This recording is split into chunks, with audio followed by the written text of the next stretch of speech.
Welcome home, brave heroes. I'm Ash, this is AxeQuest, and we are looking at today all of the physical offerings that I could get my hands on from creator AxeBane, including the famed AxeBane's deck of many dungeons. Now, all of this is going to be linked in the description below. There are a couple of different places that you can get some of this stuff. Most of it you can get on itch, all of it you should be able to get on the Game Crafter, meaning that these are hot off the press and freshly ordered. Well, freshly printed. If you are a dungeon generation enthusiast and want to generate other types of things good too, like towns, tombs, catacombs, caverns, or if you didn't know that a deck of playing cards could have an expansion, then you owe it to yourself to check out the Deck of Many Dungeons, because this is packed with random tables and illustrated in full color, and the deck of 54 cards can generate over 1 million different dungeons. This ought to give you a pretty good idea of what's about to happen in this video, and stay tuned if you would like to see this. Accompanied with some ideas, these are designed specifically to be compatible with 5e,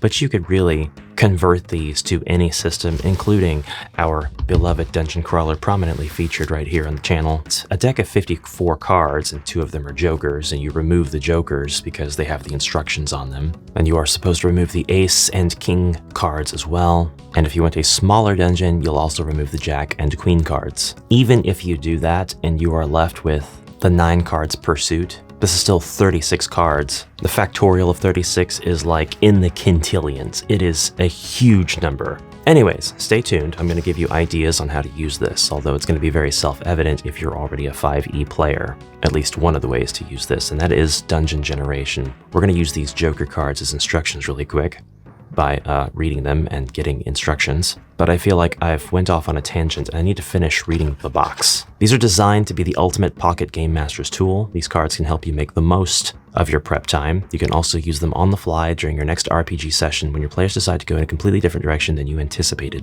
For use with most fantasy RPGs and especially well suited to the 5th edition of the most popular role-playing game, compatible with 5e. Copyright 2017, Daniel F. Walthall. Nice packaging, really like it, and I really like the art, and if the art invokes any sort of sense of familiarity, it's because this is the artist for Iron Helm, Tin Helm, and a variety of other games if people are using the art assets on the Game Crafter. So after you've removed the ace, king, and joker suits from the deck, and if you want a smaller dungeon, then also removing the jack and queen cards, shuffle the deck and randomly select one of the ace cards to begin the dungeon layout. Then you'll draw a card from this deck and place it in the layout. If there is no valid position for it, place it on the bottom of the deck and draw again. Once the layout is complete, which means no unconnected hallways, choose one card in the layout and replace it with a king card of your choice to finish the current dungeon level or current quest. So, following these instructions really quick, we'll just remove the jokers. And now we've got our kings, queens, jacks, and aces all separated just for good measure. We'll give these a good shuffle. I don't really want to do like the flappy kind of shuffle. Are you guys good at shuffling cards? I like doing this if I'm wanting to be really gentle with the cards. Like, this is just a light shuffle for me. Anyway, this is a good enough shuffle. So we're going to select one of these ace beginnings. And you can see they're all kind of the same in that they include an entrance to a dungeon and a splitting path. But if we go with the ace of hearts here, we have sounds. Roll a d6 and you'll hear what sound, or the sounds will be introduced to you. Now, does this have any meaning? No. In a vacuum, it has no meaning whatsoever. You're not going to reference these sounds later in the dungeon, but your DM, or you as the DM, can create this immersion by making this relate to something else in the dungeon. Then, for quest ideas, you can roll a d8 plus the PC's level and compare it to this chart.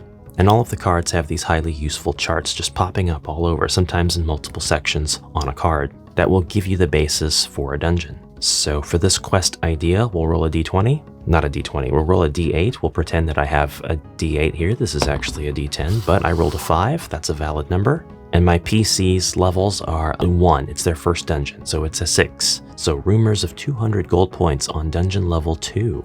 Good enough, I can work with that. We'll also roll a d6 to get some sounds. We rolled a 2. That's gonna be wind. You know what?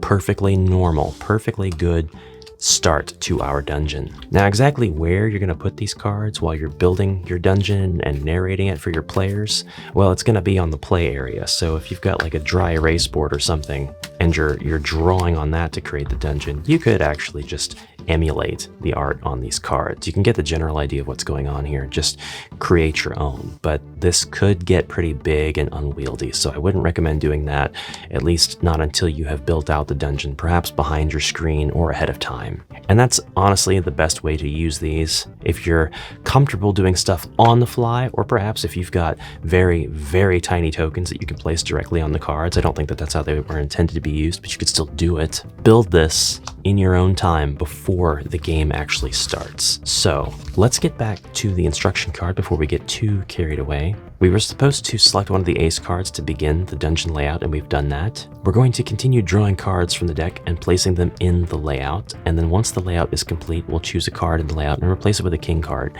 The other Joker card has NPCs and quest items in 2 tables that we can roll a D10 and a D6 respectively for. So actually I've got the correct dice for this. We'll just roll. I've got an 8 and a 6. So if I want to make a female NPC, her name is going to be Elea, and then I'll roll again. Brightforge, and she is a druid. Elea Brightforge, a druid. Bit of an odd name for a druid, but you know what? It's fine. Perhaps she wasn't born into the druid life. And she carries with her a ring, a fragile ring crafted by demons with a value of 100 gold pieces. Now, is this an NPC that's going to journey with you into the dungeon? Is it somebody that you're going to rescue? I don't know yet. We'll find out as I draw cards to create my deck of many dungeons dungeon. I've got a 6 of spades now, and this is pretty much an immediate dead end, but it provides a lot of interesting opportunities for me to make this an immersive experience in terms of roleplay or storytelling. We've got a monster here right on the map, and that's going to be a 4, so this monster is going to be, I said before that my PCs are level 1, this is their first dungeon, so this is a total of 5, and that's 1 goblin or zombie per PC. And now you can kind of see how this is easy to convert to HeroQuest terms, or whatever dungeon crawler you like. If you have dungeon crawling board games, you need not recreate the rooms and hallways one-to-one. But if I were trying to do this in a way that was conducive to how the dungeon is being laid out from the cards themselves, I would have my entrance to the dungeon right here in the upper T of the HeroQuest board, and then I would have my rooms, 2 rooms here and here. This room is empty on the card, but I can give it my own meaning, and then this room is the one that's going to have the table in the center and all of the zombies or goblins per PC. We'll go ahead and draw another card, and we have ended up with this. It's another 6. Corridor is coming from the right side, so I'm gonna have to turn it to link it. And I'll be honest, it's a long hallway, so I'd probably give this entire right corridor some gameplay action for this one, and then we would come down the right side of the board just a little bit before looping back into a room. And in the room, we have a magic pool. So would I want to place a tile down to represent the magic pool? Would I want this to be a large tile? Yes, I think so. We'd roll a d12. I'll just roll my d10 again. And we have a 4. This time, no noticeable effect, or the GM decides. We have a hard lock here blocking us from getting into the magic pool room. And perhaps the key to that is something I can provide right here. Now, I have to replace one of these with my king card. Of note, all of the king cards have dungeon terminations. They are all exits to the dungeon or stairs to a lower level, whatever's more appropriate for the game that you're playing. So I would actually replace this at this point with the king card. And I've got a choice here between king cards, but I'll go ahead and do it randomly. So I'll just go ahead and draw this guy, and we have King of Hearts. Quest goal is here, or stairs down to the next level. There are 3 D6 gold pieces here. I could probably do that. So far, this does make sense. We have ourselves a little lobby of sorts, a little break area for the workers who actually work in whatever this is going to be. They've turned into zombies, or the goblins are the ones who are working, or they have actually set up camp here, and we have our stairs down to the next level. So what if I took this and I said, I want all of this to just be level 1.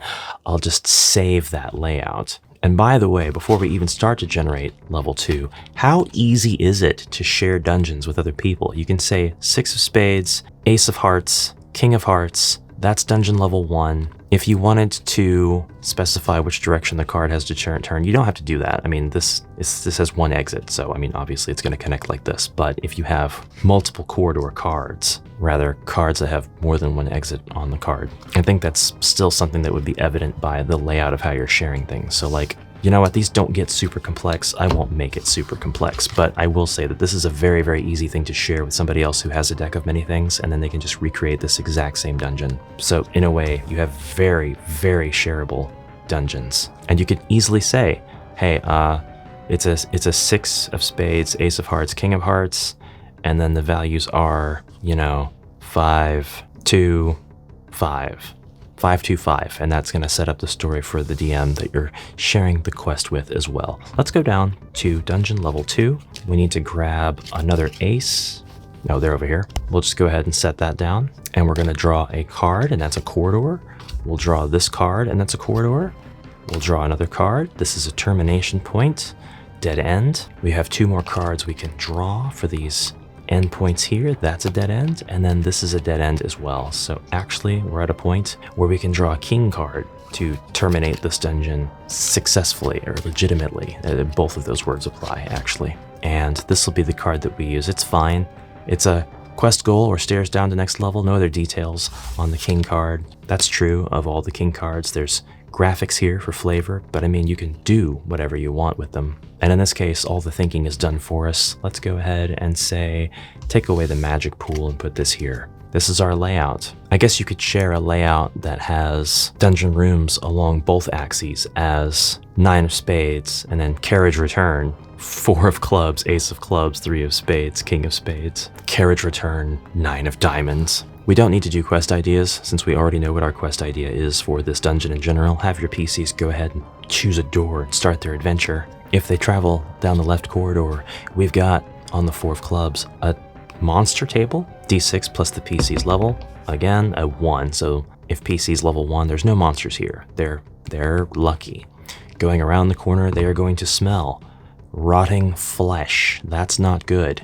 Either the zombie infection has taken hold further down the mine, or the goblins have some bodies down here that they're attempting to hide. So this is going to give a sense of foreboding at your table when you come into the next card. We have our 9 of diamonds, and now we get to roll for treasure. We've got no monsters here. We just have a hard lock and 2 secret doors leading into the same room that this door leads into. What kind of treasure are we looking at? That's a 5, and that's going to be 1d8 times 10 GP plus 3d10 SP. Silver pieces for the uninitiated, unless I'm wrong and it means something completely different. You get a bunch of skill points. Okay, so you have the ability now to improv some lore on why this path is the way it is, and then your players can go back here and choose another room. Let's say they go north this time. We have a bloody altar, and we have a hard lock on the cabinets. We've also got some monsters in this room. I'm loving how this quest is coming together.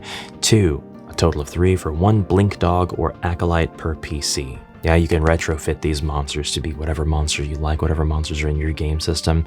Go accordingly, because 1 means pretty weak. So I'm using goblins or skeletons in this point. Let's go ahead and go to the right, and then we have a corridor with monsters. This time, rolling a 4, and I'm generally going to be rolling the top tier of any of these monster generation tables because I'm working with a supposed PC level of 1 just for this hypothetical game that I'm generating. We've got no monsters in the corridor. You could go on as the GM and say that the heroes continue to smell the rotting flesh and it's only getting stronger. And then they make it to the quest goal, and this is where you could have a boss. The boss isn't on the card. The boss isn't being suggested, it wasn't generated. It's just something that you can have if you'd like to give them a challenge, or you could provide them with the money, the 200G, but it's attached to the body of a worker that has gone missing in town. There are still wanted posters up, posted by his family. Somebody dropped the rumor of the 200 gold pieces because they knew that their fellow miner or worker had traveled into these dungeons with their savings, their earnings. English is my second language today. We've successfully generated a dungeon. Now, as you can imagine, the possibility exists for a dungeon to get pretty sprawled out, pretty big, because you have cards like this one that give you corridors with multiple exits and entries, and like this. Now, I did a little bit of math earlier, trying to figure out factorials of different numbers, but actually the deck doesn't have as many combinations as I was making it out to have because we have a very linear nature on a lot of these cards are dead ends. Your dungeon would stop right here. There you go. You have 50 more cards or, 34 other cards, but you're not going to use them in this same dungeon.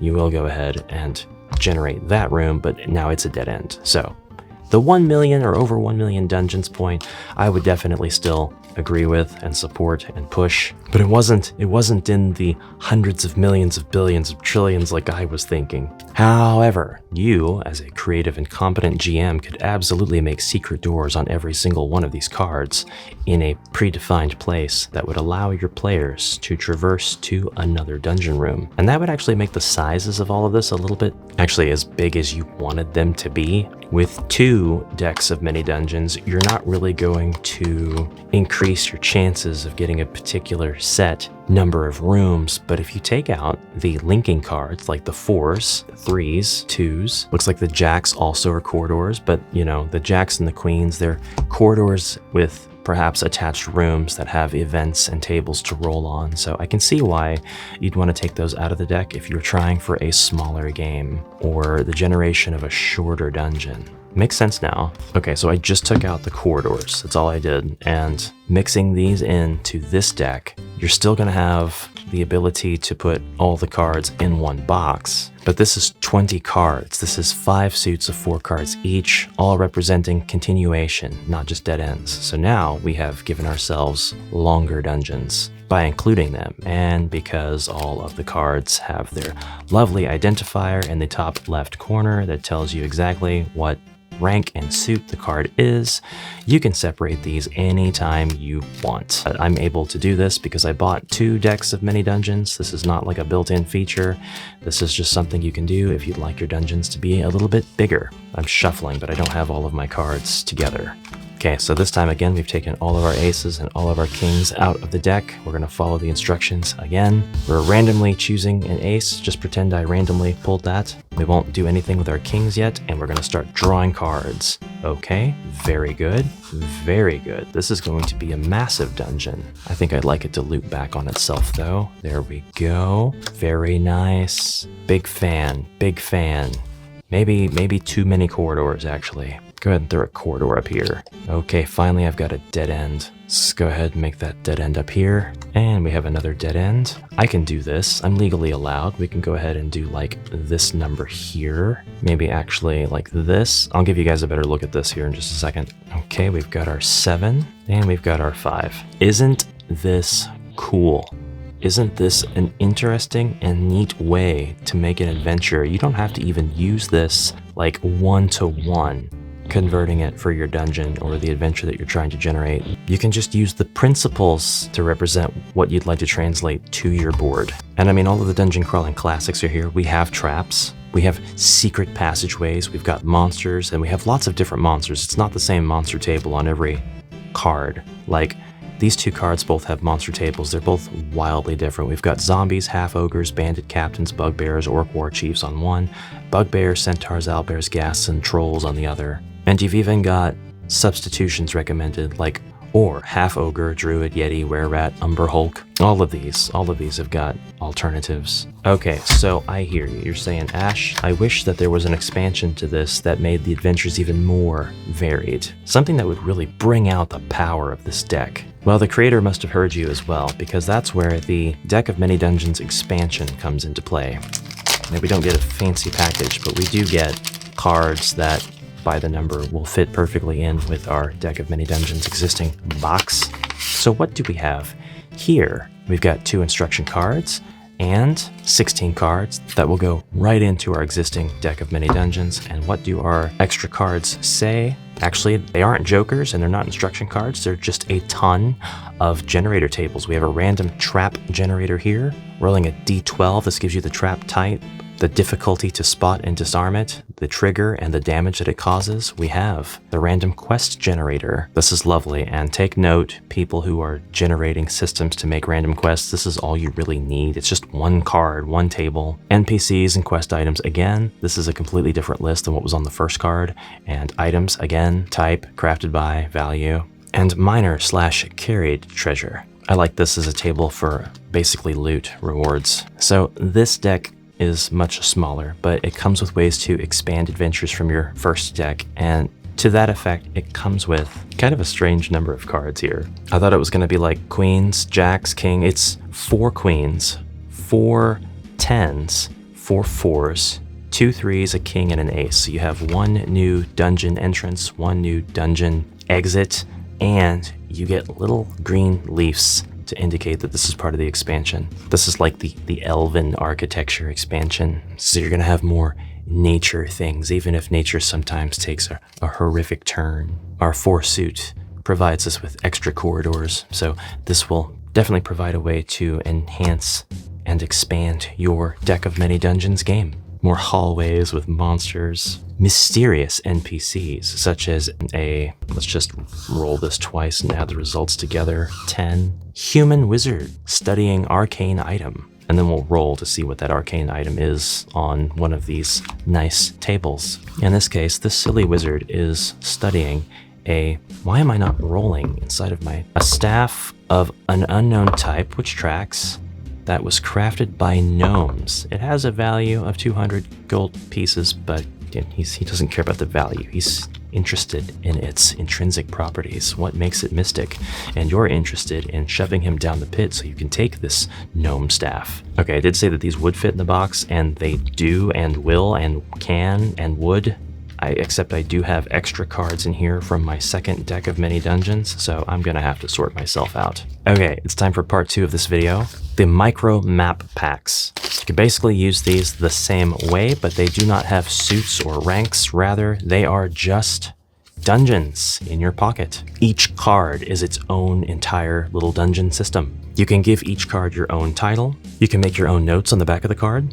And if you don't want to write or draw directly onto the card, you could place this in a sleeve and go ahead and just draw or write on the sleeve, I imagine. But you can go into each of the rooms in their order if you wish, or create your own order for your players. My players would go into the first room, and only by retrieving a key from one of the corpses in the coffin, of course it's going to be an alive one, so we've got a vampire in here, will they be able to push past the gatekeep and explore the rooms offered by the corridor. Now room 6 and 5 and 4 and 3 are all going to be initially locked. So after they've wasted their time, they'll get into room 2, and they'll find a host of vampires preparing for a feast and some sort of ritual. After taking them out, they'll gain access to the rest of the dungeon, and it's at this point that they can get the treasure, which of course is going to be trapped, rescue the humans who are being kept for food in room number 5, find the remains of previous food in room 4, and fight the guardian beast that will be summoned by your presence here. And then 6 to interrupt the arcane ritual. I mean, you could just do whatever you want with that, but we have our next dungeon here, and I'm not going to go through all of the dungeons because I'd rather you be pleasantly surprised if you get this deck for yourself. These are pretty reasonably priced, and again, all this stuff is going to be linked in the description below, but I dare you to get just one because they're all laid out in this really convenient, small, charming way. Our next look is the Caverns pack, and it's the same concept, but this time the artwork is cavern themed. So you might have more than 5 rooms, you might have more than 1 entrance and or exit. You have a lot of opportunity to do things with a pack like this that you can't necessarily do in a pack of tombs. You've got crystals, you've got mining nodes, you've got fungus among us, you've got mines. Did I already say that? Black pits. These things could be the homes of dragons or elementals, or where treasure is found rather than hidden away. Going through the tombs pack, we don't really have a lot that have alternate exits and entrances, so that's definitely something that separates the Caverns pack. Let's look at the dungeon pack,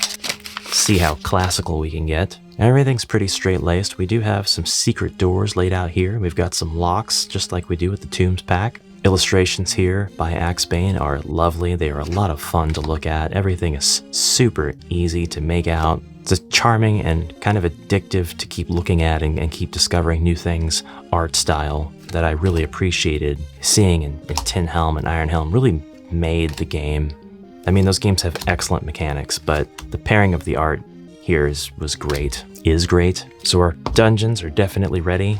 You don't have to use these with the Deck of Infinite Dungeons at all. These are all standalone products, and you can use them as you see fit. Built to inspire creativity. Finally, we have a pack of towns, and these towns could definitely dot the landscape of your giant overarching campaign your heroes go on. So we've got numbers on the houses. What do they mean? You get to decide that. Is 6 always going to be like the church Is 1 always going to be where the mayor lives? Perhaps you roll a d6 and the clue to your next adventure is going to be in house number 2, which coincidentally is always a tavern, but not according to any official card rules or anything. I just made that up on the fly. The fly was pretty angry. He's like, "What are you doing on me? Get out of here, buzz buzz." You're welcome. This city is a little bit different. It's actually really big and sprawling, still on the same card, but we have a zoomed out view and we've got a nice protective wall all around it. We have actually 3 different ways to get here, and we can come from any of the 4 cardinal directions. So you can definitely utilize your skills as a GM or develop them by using tools like this, ones that give you a skeleton for your own narrative implications. You could roll a d6 also and say, well, that's how many places that you have access to at this time of day, or perhaps anything above this number is going to be where you get shunned because of your outsider nature. We'll go to this next place and roll a d6, so we've got a 3, and so the buildings that I would be associating with 1, 2, and 3 in my campaign, those are what's open to you, and 4, 5, and 6 are going to be closed. So your luck could really determine what kind of time you're going to have spending in this place. You could also say, you know, your free actions are going to be up to build. I'm rolling a lot of 6s. Your free actions are going to be spent anywhere at this number and below, so 2. And if you're going to go to house number 3, 4, 5, or 6, then you will have to spend time there. You'll have to spend action points, whatever the case may be. So then this really limits the amount of time that your adventuring party gets to stay at this place. And some of these cards are so big, yet you could take them and make even bigger places. So we have like a west and east Shireford, I don't know, where it's separated by echelons of class. So you have the right side where the peasantry and the working folk live, and then on the left side you've got the nobility and the royalty. Sorry, the towns really fascinate me probably more than any of these do, because we don't have very good town systems in dungeon crawlers. We've got Warhammer 95, Warhammer Quest, and that's what I keep going back to in my mind.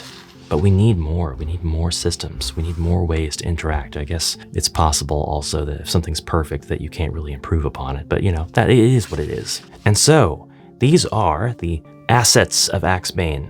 I encourage you very much to go visit in the links below, and I'm not getting anything out of this. I'm just really happy at having the opportunity to grab this stuff and give myself more ideas and find ways to incorporate these into my own favorite game systems. But I do like to keep a close eye on AxeBane's work, because generally whatever Daniel is getting into is going to be very, very interesting to me. And that's it. Thank you so much, brave heroes, for your time and attention. I hope to see you in the next exciting adventure. As always, have a fantastic rest of your day, and farewell for now.